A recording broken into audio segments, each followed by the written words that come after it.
Welcome back, my dear friends, to the weekly Parsha Review. We have catch-up. Last week's Parsha, this week's Parsha, when you hear it, is Parshas Ki Savo. Ki Savo. What's Ki Savo? V'haya Ki Savo la'aretz. It will be when you enter into the land that Hashem, your God, gives to you as an inheritance. Asher, Hashem Elokecha nosen l'chonachla v'yirishta v'yishavta ba, and you possess it and you live in it. So you're going to get into the land of Israel. This is Moses foretelling what's going to be when Joshua brings the Jewish people into the land of Israel. V'lokachta me'reishis pri ha'adama, that you shall take of the first of every fruit of the ground, asher tavi me'artzacha, that you bring in from your land, asher Hashem Elokecha nosen lecha, that Hashem your God gives to you. V'samta, you shall put it into a basket, and you shall go to the place that Hashem will select to rest his name there, which is referring to the temple. An unbelievable requirement, chapter 26, verse 1 and 2, telling us that when we enter into the land of Israel, and you'll inherit the land, and you'll possess it, and now you'll plant fruit trees, you'll plant things that will grow from the ground. The first of your fruit bring to my holy place, to the temple. Bikurim, gifts, and you put it in a basket. Unbelievable. Okay, so let me ask you a question. Why the first? Why the first of your fruit? Let it be the choicest of my fruit. Let me pick the nicest apple. Let me pick the nicest orange.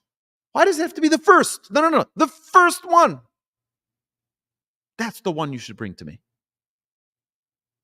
My dear friends, open your hearts. I want to tell you something really magnificent. Because the first is the most precious. The first, you're so excited. You plant your tree, and that first fruit comes. You're like, I did it. I did it. Oh, that's the mistake. I did it. Hashem says from the first. Don't forget where it comes from. And if you read the words carefully in the verse, you'll see how careful the Torah is to remind us that everything is from Hashem, that Hashem gives you. I want to share with you a story. There was once a very, very wealthy man. A very wealthy man. His son got some of that wealth from his father. So what did the son do? The son built himself a magnificent home. Magnificent mansion. And as he's about to move in and inaugurate his new home, he invites all of his friends, all of his neighbors, members of the community, come look at the beautiful home. And people are marveling at this magnificent edifice that he built. It's just spectacular. Every room is perfect for what it was created for. Just everything you can imagine. And people are just like, see, he quiets everyone down. He says, I want to thank my contractor. I want to thank my interior designer. I want to thank everyone. And who's there standing on the side saying, I didn't get any thanks. Who's that? The Father. Who gave you the money for this? You see, the biggest mistake is when we forget the source. The way to never forget that source is right in the beginning. Right in the beginning. That first word that child should have said is, thank you, Daddy, for giving me the ability to be able to build a home for myself. That's the first thing that should come out of his mouth. Because it's so easy to forget. It's so easy to veer away from the recognition of where things come from. It's so easy to make that mistake. To have gratitude, to have appreciation, and there's no expiration to acknowledging the kindness that someone has done for you. You know, I make a phone call every year, September 1st, to my predecessor, the person who hired me for my job. My first day on the job was September 1st. I moved in August 30th, 2005. My first day, September 1st. And I call him to thank him. Thank you for believing me. Maybe he didn't believe in me so much at the time, but thank you for giving me a chance. And every year he tells me, it's okay. It's like, you don't have to call me. I said, no. Gratitude has no expiration date. It's like, I thanked them the first 20 years. It's enough. No. We have to always be thanking. This year, he called me up 2 days earlier. And he said to me, I know you're going to call me September 1st. I want to beat you to it. He says, you call me to thank me. I'm calling you to thank you. He says, I've been wanting to go into the business world, and I needed somebody to take over this burden. Thank you for saving me. So that's just a side note. But to always realize that it's not a given. We have to acknowledge, and we're going to talk about this more today in our class about prayer, in our prayer podcast. We're going to talk about the 100 blessings that we're required to praise Hashem every single day with 100 blessings. To never, ever forget where our blessings come from. The best way to begin that is right at the entrance, at the opening of your crops. Right when it starts. We see the same thing, by the way, with Reishis Hagez, the first shearing of the wool from your lamb. We see it also with your firstborn donkey, you do Petach Hamor. The firstborn child, you redeem your firstborn, because the first is the choicest. Now, my dear friends, it's not a coincidence, there's no coincidence, that this portion always falls out on the Jewish calendar before Rosh Hashanah. Because Rosh Hashanah, Rosh, the beginning of the year, is the most important time of the year. The most important time is the beginning, because it sets forth the tone for the entire year, which is why our sages tell us that we have many different simanim, many different signs that we display. We dip the apple in the honey. We eat the pomegranates. Why do we dip the apple in the honey? So it should be a sweet new year. Why do we eat the pomegranates? That our year should be filled with mitzvahs, just like this pomegranate is filled with these little pits. And there are many, many others that we add into our ritual. We start our meal. We have all of these different signs. Why? Our sages tell us. Because this is the beginning of your year. You start your year with those blessings. You start your year with declaring, this is what I want in the coming year. Our sages also tell us something very interesting.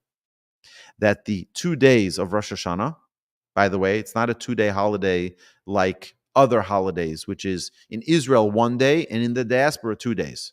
Rosh Hashanah is 2 days everywhere. It's in Israel 2 days as well. In Israel, right this year, they're freaking out about Rosh Hashanah because they never have 3-day holidays.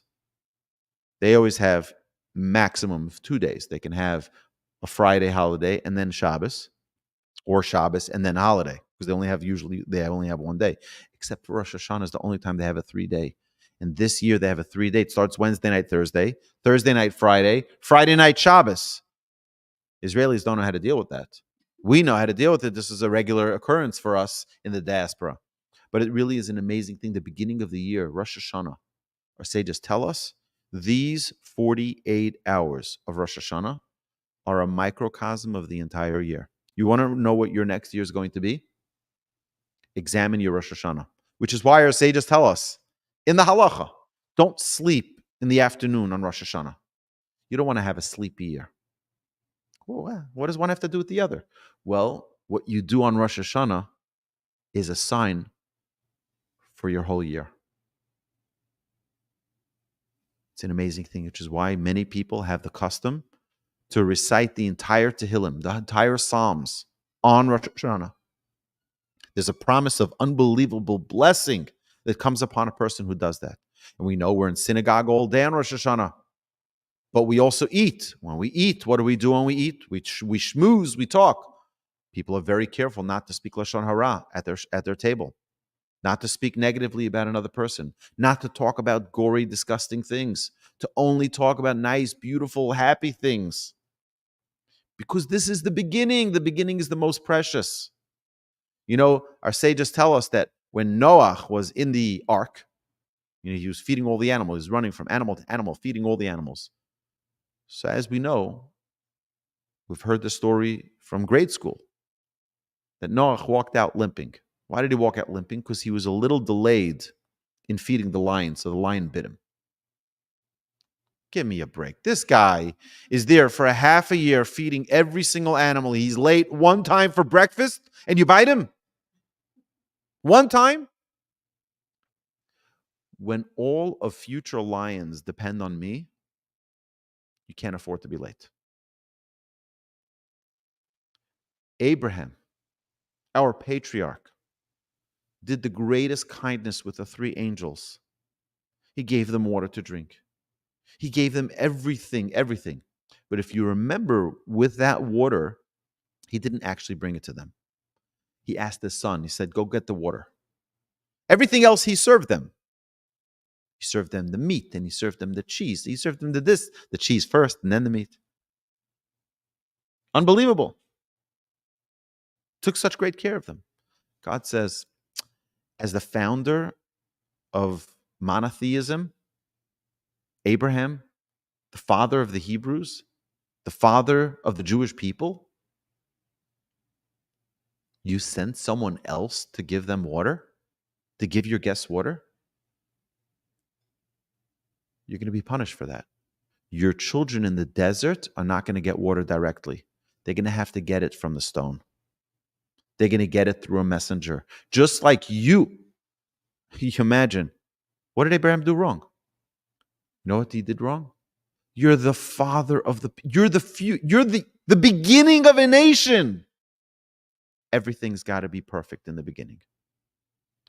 When we have the first of our crops, our sages tell us, the first thing you do is give thanks to Hashem.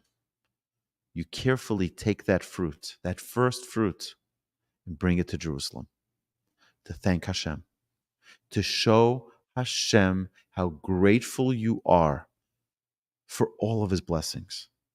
It's so easy for people to say, I am brilliant in business. I am a gifted investor. I am so talented, not realizing that everything is from Hashem. This mitzvah in our Torah is teaching us to always have things in perspective. We say thank you first. My dear friends, have a magnificent Shabbos.